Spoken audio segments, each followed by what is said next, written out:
guys and girls, it's Blackjack with 396 guitars. We have a Charvel on the bench today. It's kind of a Telecaster looking object with a Floyd Rose. Nice guitar, made in the USA. Let's get to work. We've already done a little bit ongoing here. I took some measurements. I think the neck needs to be adjusted, but we're not 100% sure of that. First thing I found was the Floyd Rose floating bridge was kind of tailing off. I found a couple of shims down in there. Now, he says he likes to have them in there because he palm mutes a lot, very heavily, and the guitar wouldn't stay in tune. To me, that's a fail. If you're not using the whammy, putting these shims in on this side are not going to do anything for you. They were just kind of sitting down in there to keep the trem block from going into the body cavity, which would be pushing it down. But there's no way to keep them in there to stay in there unless somebody tried to super glue. There's a rubber one and a hardwood one. So I'm gonna super glue the hardwood one back in there so that it stays and does not allow to lift or push down push down on the trem. And that will probably accomplish what somebody else had done. Yeah, that's important information that you usually want to tell your guitar tech. Oh, what is this? What are these two junky things sitting down in there?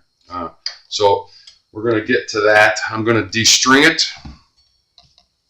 We're going to clean it. We're going to polish the frets. We're going to do the whole 9 yards on this guitar, and then I have to place that back in there. It doesn't need two of them. All it needs is one in there, one hardwood one. The rubber one wasn't doing anything. In fact, it fell right out when I was pushing up and down on the trem to see where we were at.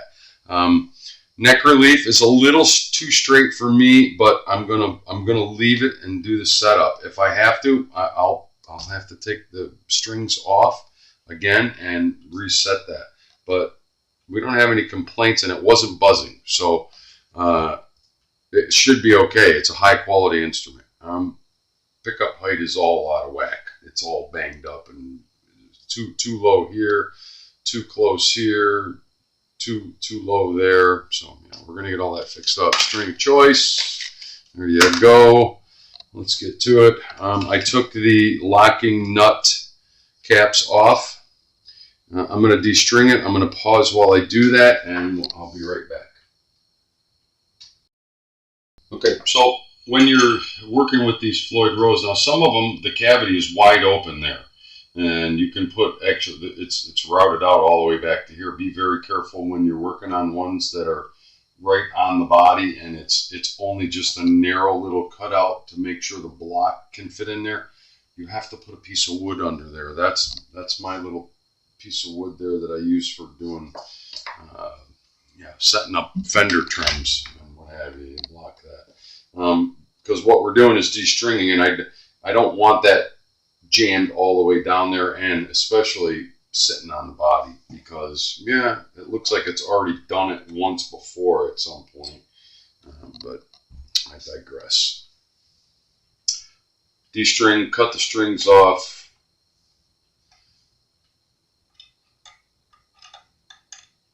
and you cut open the string block and they pop out thusly. You follow, and they're super tight. Don't need to be. They need to be snug. That one was loose. I'm surprised the string even held. The rest of them are super tight. Wow. Unnecessary.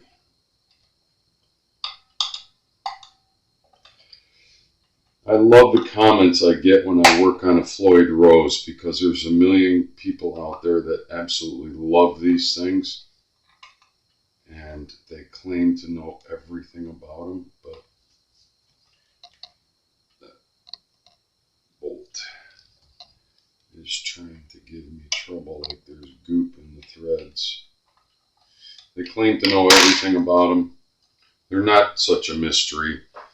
You know, don't play on people's fears that own the guitar and aren't guitar techs and listen to other people say, "Oh my God, you got a Floyd Rose. Oh, it's such a..." No. They're really cool instruments. They're really cool floating bridges, but you have to set them up right. And that is a fact. So I want to check. We'll get to that. Everything here is nice and snug. That's good. That's a good sign.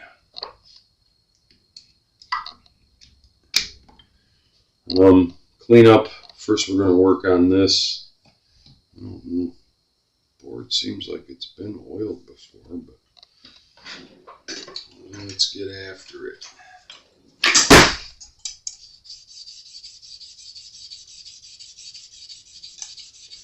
And you know, I always pause here because this is going to take me forever.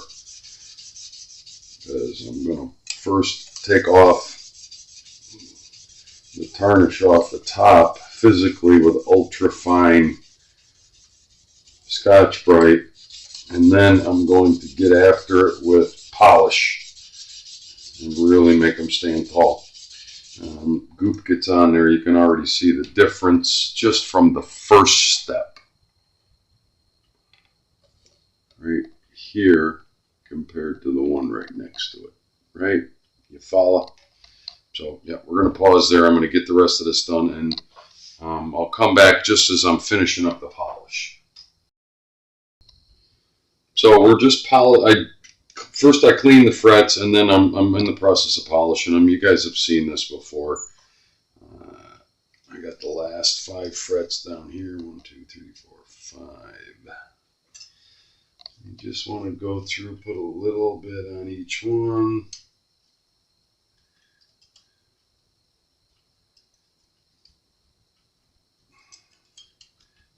Get to the last one, start working it.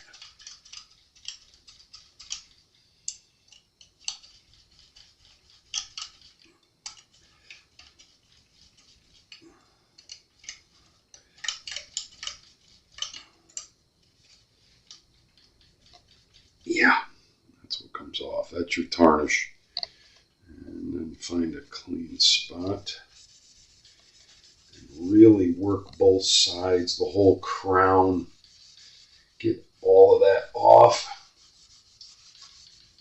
before we oil the board. See, these weren't terrible, but you want to do that every so often. No reason not to. And if it's a customer of mine, they're getting it. That's what I do. Yeah. So, a little fret polishing. Never killed anybody. Let's put some oil. Now's the time to do this while you have the strings off. And I don't know, some people don't change their strings only once a year. I change mine probably 4 times a year, but I play a lot. Now, you're not going to get a dramatic difference in color in this type of board because it's a really light wood to begin with, but that doesn't mean that it doesn't need to be oiled. It's still exposed wood. Unless it's clear coated, you still need to go through this. And you see we're pulling still some tarnish off. And that is what we want. All right? You follow?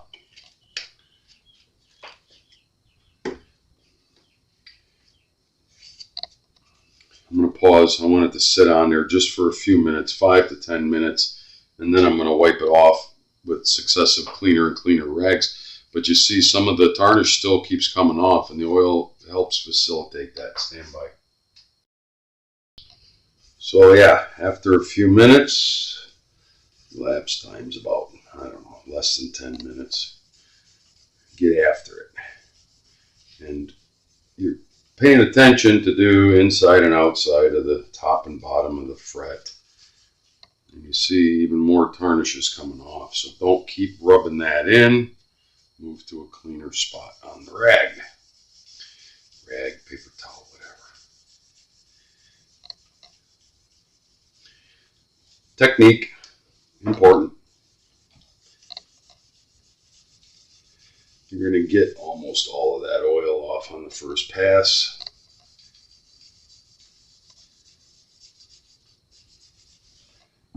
Chuck it and start fresh. Nice clean one.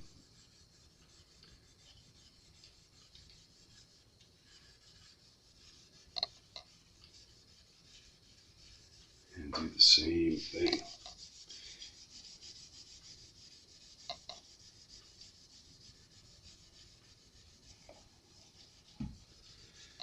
I'm spending a little extra video time on this guitar, but that's okay. We might even do a second installment if we get a little long in the tooth. See, even more tarnish coming off.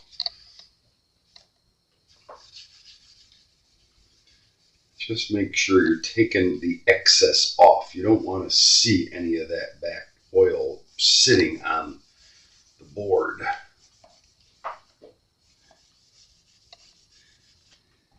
And that should be that.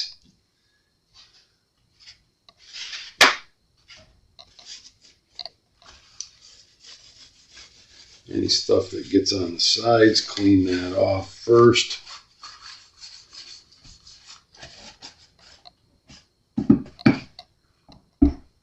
Beautiful. Now, we could continue to go after these frets. Like if you get right after them, a little more will come off, and a little more, and a little more. And guess what? It never ends. But we got 90% of it off of there. And these frets were screaming for it. They needed it. Look at how shiny they are now. Check it out. Nice and clean. Nice and shiny. And they'll stay that way for a while. Who knows how long. Depends on chemistry of the player. Sometimes a little bit. Before I start stringing it up, we got to get after gluing that stupid thing back in there. And the only way to do that the right way is to pull one of these springs out of there. And I'm going to put it right in the middle. There was a rubber one over there, and the hardwood one, which is the one I'm going to use, was on this side. So I'm going to put the hardwood one right in the middle. I'm going to attach it. I'm going to see if I can. I really don't want that to be off. Let's just check something out here. We should be able to pull one of these off. Yeah. And get our shim placed right in the middle on that spring hole. And can I get a small clamp on it? Do I have a small clamp? Stand by. I got to get a smaller clamp. So the explanation that I got for doing this, and it's a thing, I've heard of it before, is you prevent the trem system from, you can go flat, but you can't pull it back the other way and go sharp. So it's not really a floating bridge. It's going to come up and stop dead. That's what that little shim is for. You can see it there. Yeah, it was in there. The rubber one, there was two of them. One is rubber and wonky, and it fell out the instant that I opened the thing up. So I don't know how long it's been since this was played, but this one I knocked it out. So I'm going to glue it back in based on the customer said that he mutes heavily with his strumming hand. and it tends to push the trem to flat, or sharp, I'm sorry. And he didn't want that. So that part I understand. I got a little clamp, I got a little shim, I got a little glue. Let's hope I don't make a huge mess here. A little bit of glue on there. Yeah. This stuff's pretty fast acting too, so I want to get it in there. And I want to get the clamp on it, and I got the perfect little clamp for it. So if I can avoid getting it on my fingers, that would be great. And I want to leave it below the top surface of the trem block because the spring has to go back in there. Yeah, that should do it. That should do it. It's not all the way down in there, but it'll do what it's supposed to do. Boy, that stuff is so fast. Get a clamp on it. And I digress. So stand by. Alright, elapsed time. This stuff is unbelievably fast and unbelievably hard. Quickly. I use that stuff. And that's for quick, something you're putting together quick. And let me tell you, it's pretty damn hard. Now, problem is, it's so fast. I think we'll be okay. There's just ever so slightly a lip there, but I know that spring is going to go right back on there and be fine.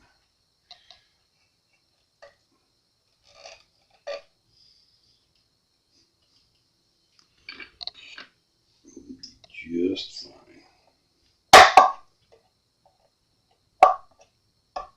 Yahtzee. Well, you never know what you're going to find, and that was the way he wants it.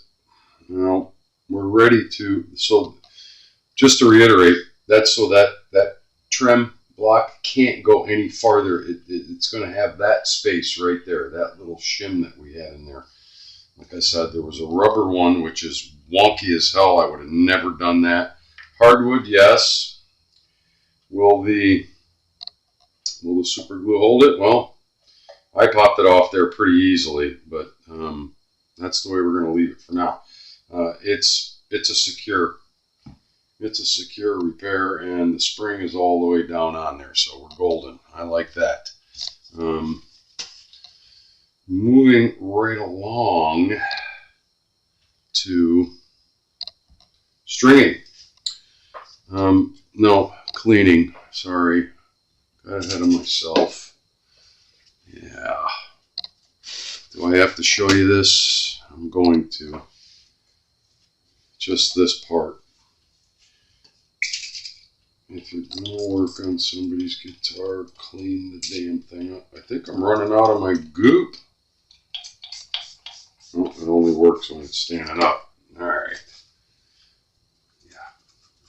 Black is beautiful, but man, it shows everything. Every little thing.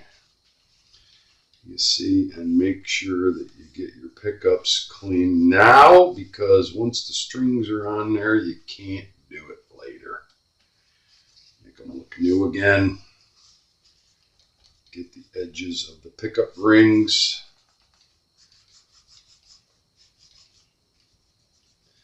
And try to get in between all the little bits and pieces. This one doesn't have a lot, so thank God for small favors.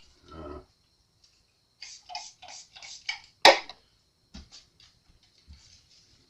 least take the time to clean your customer's guitar. Man, I found myself lately, even with just basic restrings, I can't give back a dirty guitar. I don't get paid anything on restringing a guitar. Restringing it doesn't need anything else. Okay, well, you must know. But I still take the time to wipe them down. I don't know if it's going to be in my shop. I don't want it going away dirty. You follow?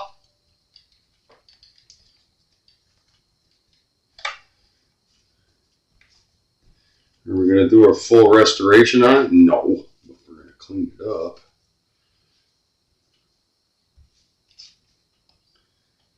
Alright. I'm going to pause while I clean the rest of the sides, the horns, and the back. And I'm going to get a new rag because if you don't use a dry one, it leaves a streak. Stand by. So, yeah, we're all cleaned up. But I found something that I didn't like early on. His pickup selector is really stiff, and on closer inspection there's all kinds of green goo down in there on the ball part of the switch as it rolls in and out of the thing. So yeah, I can't leave it like that. I just don't have it in me to go, okay, here you go, your guitar's done, and this thing, that should snap, and it doesn't. It gets hung up, and I want to do something with that. So what are we going to do? We're going to open up the back, probably. And we already have that off, because we still have to do the setup. And I just can't give a guitar back with something like that. It works. I tested the electronics, but I don't like it. And if I don't like it, I'm sure the customer probably doesn't like it. So let's do. Let's do.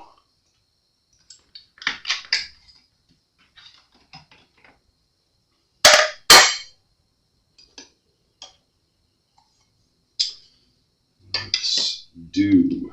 So there's our switch.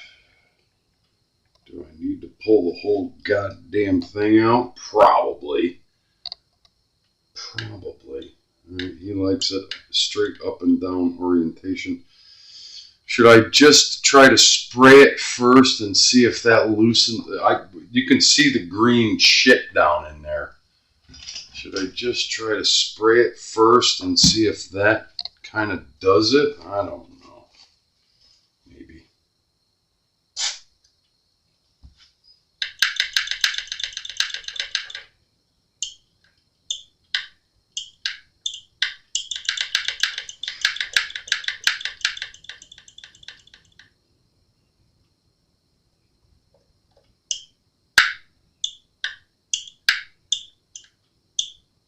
It definitely feels better.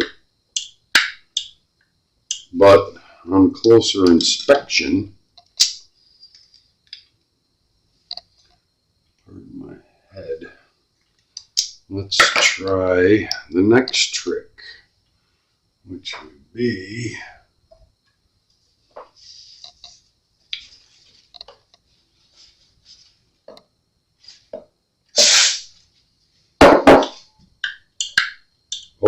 much better. I'm going to repeat that process.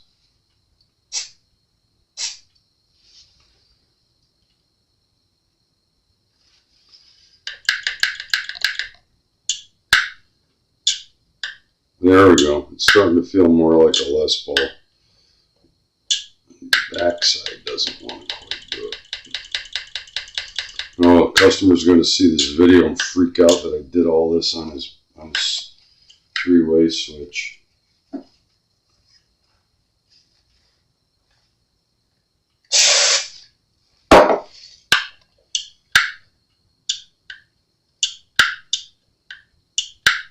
One more time. Let's take a look at the backside and see if I can't get at it from the backside. Let's see if any of that green goop is gone. Better. I'm not about to put a new three-way in this. You know, part of part of it's back here too. I think we're going to spray this part.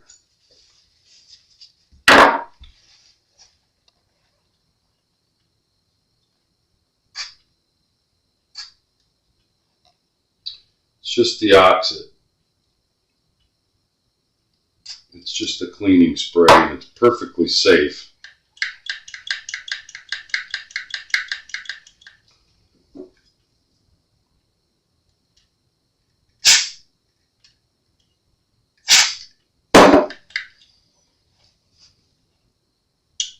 Oh my God, it feels like brand new all of a sudden. Ah, beautiful. I like that.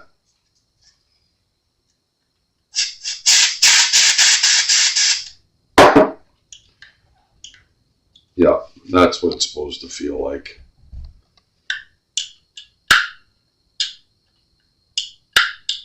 Yup.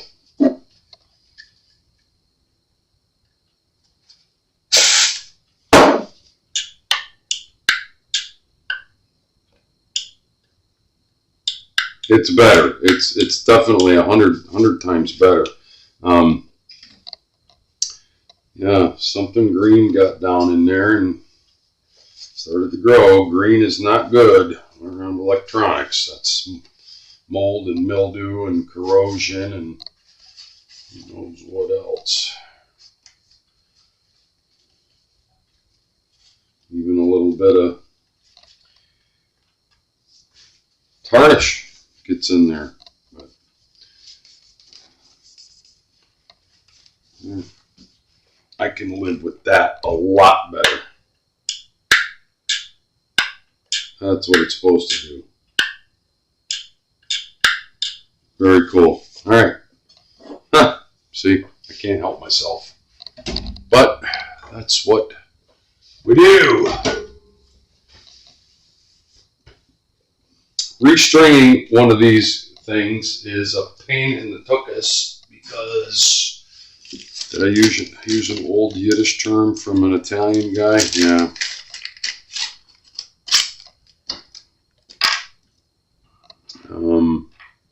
It's kind of a pain because you got to get the string you want to work with. In this case, it's the E and A.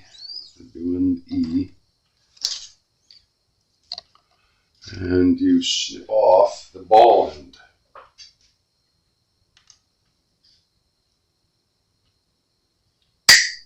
Right? And then you have to put it down into the saddle pocket. And don't assume it's all the way down in there. Loosen up the back of it a little bit. And here is where it needs to be snug, but not nearly as snug as they were before. Same rules apply. The string is going to live here. I'm going to go to the next peg, stretch it a little bit, go to the next peg, and put your bend. Right? I should have them pointing pretty close to this direction, which I do. And first wrap above, all other wraps below the string hole.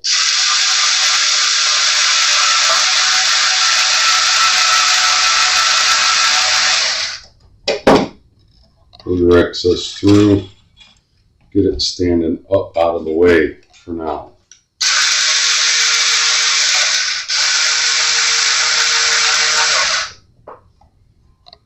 Peak.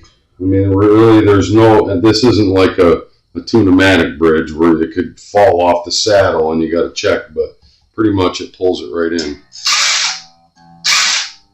Get up to where you think you're tensioned. You know, I say it a million times, don't cut them off until you know you're done, but this particular model, they get in the way. I'm cutting them off. I am going to pause while I put the other 5 strings on. I'm going to do this one as the A. The E, you have a quasi string tree here. I really like this. It pulls the string over the nut, makes it go underneath this string tree, which goes all the way across the headstock, to ensure that you have the proper brake angle down, because the headstock is dead flat with the body of the guitar. So the first one goes on the outside. That's the low E. The next one, you have to fish it down in there, which makes it even more adventurous, but watch and learn. Make sure your string is bottomed out all the way down in the saddle pocket.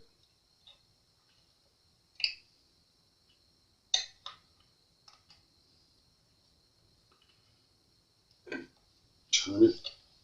Give it a good tug. Make sure it's not going to come out of there. Now, you have to get under there before you measure where you want to put your bend and get ready to place your string. It's going to live here. You measure to the next peg, put your bend in, and then fish it through the hole. Stop at the bend. Right?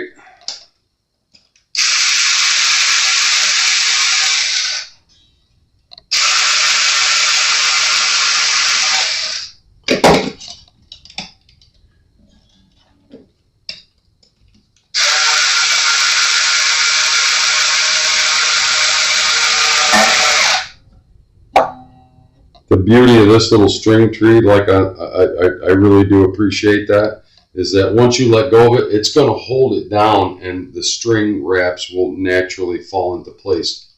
But still pay attention. Still pay attention. Neatness always counts when you're putting your wraps around your machine heads, your string pegs. Stand by. I'm going to put the rest on. So at this stage, what we're going to do is it's strung up, we're going to tune it, and then pull our stabilizing block out. And see where we're at. And these things, you have to kind of let them stabilize for a little while. We're still trying to find equilibrium, even though it's not a true floating.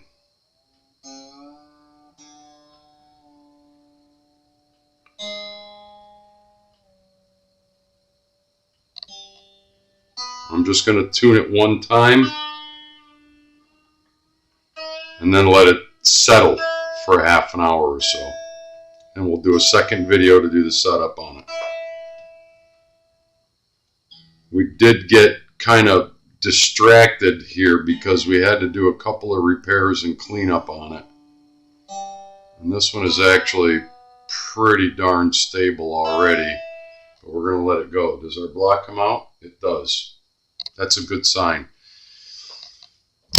It's Blackjack with 396 guitars. We got the Charvel. We're going to stop here. It's getting a little bit long in the tooth. We're going to do a second video just showing the setup on a Floyd Rose. We'll talk soon. And remember, if you dig what I'm doing, like and subscribe.